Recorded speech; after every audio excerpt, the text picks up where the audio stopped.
Mangaron kho pui ve lai te le aizola le khazira an om dun lai te chu ariruin na ngai tu avong vonga tuna kan om dan hi kumu mang han ni hlau mai taksela o tia ngai tu avong vong lai chuan an kong khar chu an ron kik dat tata parin kong khara va hon chuan tumlo tak mu ti hria takin a auta hluta oi usang pui ektizia te phut nge nia heng lam te lo thlen tak kapa hey kan college kal pui thin usang pui alo thleng phut mai ti na pa kum thlang huana thei kung bul lo tho lai mek chu a au chu la apa po chu alo chuak chho ve ngal wata khonge mami le khazil pui moi ni a enge helam lama te tur chulom ta tin chi bai aron buk hala laro sanga hi mingpum tak ania nia kum ni jet chu zoti nen hian kan college ho zak zakalom class te athumun chi lo na in ain kom pol tak kan ding nge chin ti na kor thanin ati hu deuh hiang chu a hlip mol mula zo tham bari chuan ko sang pui thingpui hang hi han lem phut te khongei kor chu ti pain laro sa kor chu bolin lama aseng lut phaya apasuk sak hal bor bora laro sa chuan a thingpui chem hau hau pa chuan heile kapu kalolana chan tak chu uro kunga thi thul ha kha ania thu chiang in la hriat lo karinga lo hreto po ni ula areng thuwa thilom ziaron report ve hi kabat ni ve tlatin ka hria adik takin uro kunga thi chung cha hian ke aya thu chiang hi an omin karing lova a han ti chuan bolina omek pari chuan usang pui ishiamo isha tak tak mo aron ti chula sang pui chuan hrichiang ve hle chuan ke in ngai alom mizo ka ni na a ka bo phur na ba ka zo te u ani ti ka hriat ta ka tang phei chuan ka eng to ta em a chiang theyang bera thil hriat ka tum ta ani engkim chiang to ya ka hriat nuwa helam ka ron pan tang ha ani tin a thing pui in lai chu a han in zawa mau sang pui thil sui na hun chu ala tlai lovange hei tui ka siam peisa a vem bol photte ilo kalna alum om veinen vem bol dai photte tin zo than pari chuan aron awa puzola po chuan nie ven sil dai ve photte mong changin ithuron ken chu kan langai thang chu mami yar tui lai boma ka khung kha vatalte he khol tha kan thlengani hi iu mo siarania kain ngai ni alo tia pari chuan ar chu atal ta chuk chu ka la ro sa in bol zo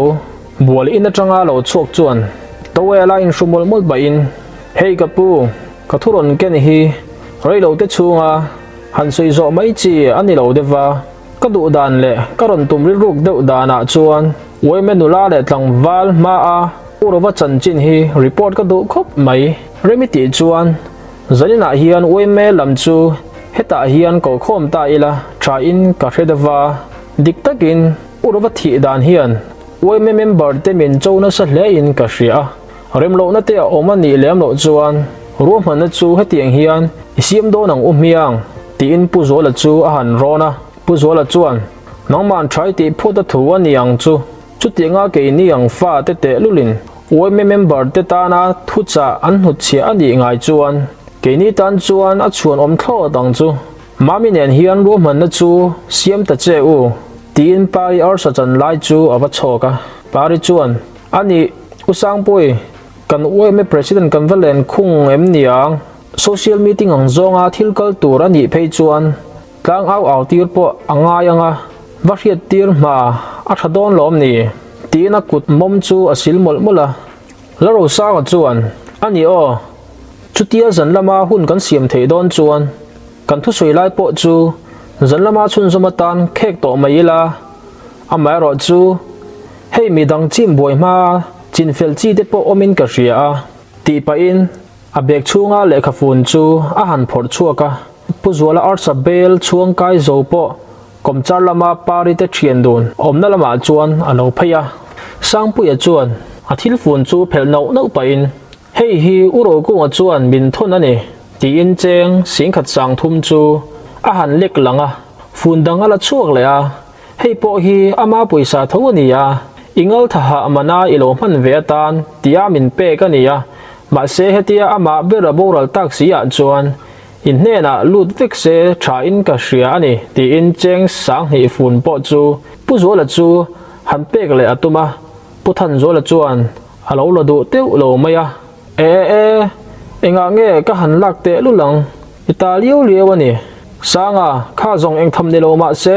imang ve nge turani mani lo ma a I uro vahian ati ha na ga lai chi a azar om chun chu I zo ve nge turani ti na pelet le ngala sangpu ya chuan a han la du lo ngel don takna a pari chuan nie u sangpui la ve mai te kapa khan ala lo to pang la thal he le la kan le na tura po chuan ima thok phei rang teang alo ti ve boka wangin cheng sang he chu ala ve ta nge nge a leng chok tura sangpu ya in siam lai chuan pari ti pa fa chu an tap ru fai faya sangpuya ti hril hai an hlawa wange ro chuan anin sum ram a pu zo la chuan mama ka phalom em ati khun tat bak chu orol cholovin ain sum thei ta rama ti chuan sangpuya po chu ain siam pe ta a pari nen chuan uimi president mutur chuan anin zui chok ta a kholaya me chetlei ro lo thu khom ho te chuan pari chu an lo fiam bora kaupar khoiram tangwal nge khai chartak ka the thiam mai tin nui or chungin an lo dem fiam vela heng tlei rol te hian pari chu an nel em a an ngai na boka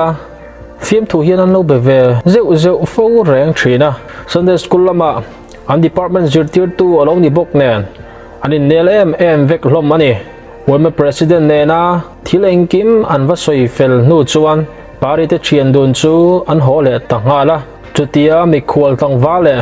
pari hankal dun ta chu mi te chuan an hmu duh hle a sangpui hi tlangwal hmel tha fe mai le pian nal sang tok thler thlor ania nula ho te po chuan an hmu duh hlom hle mai an in an lu rual chuan tlang au rol po chu an hrenghal vau vawa an thu chuan khua po kha rang hle in an lu ve le chuan puthan zo la chuan mami hei ka pe fel vek to a zanin lama program te kan nei phei chuan in ma khuwa tha ang choi kha siam hal mai te alo tia ar pui tui lai sa chu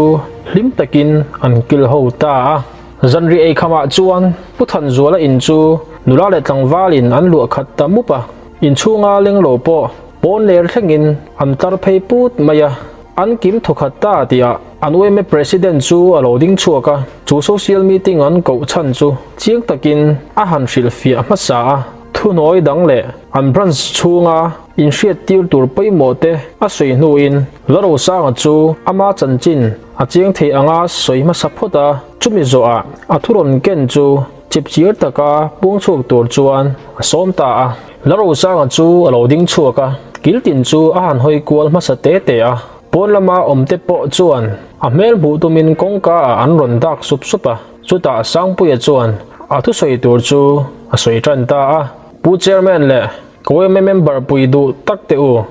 zanina inzinga thu soi theina hun tha kan ei wang hian kan branch president le in zawaya chunga kolom thu ti tak zetin ka soi ma sa ani kutano beng dur dura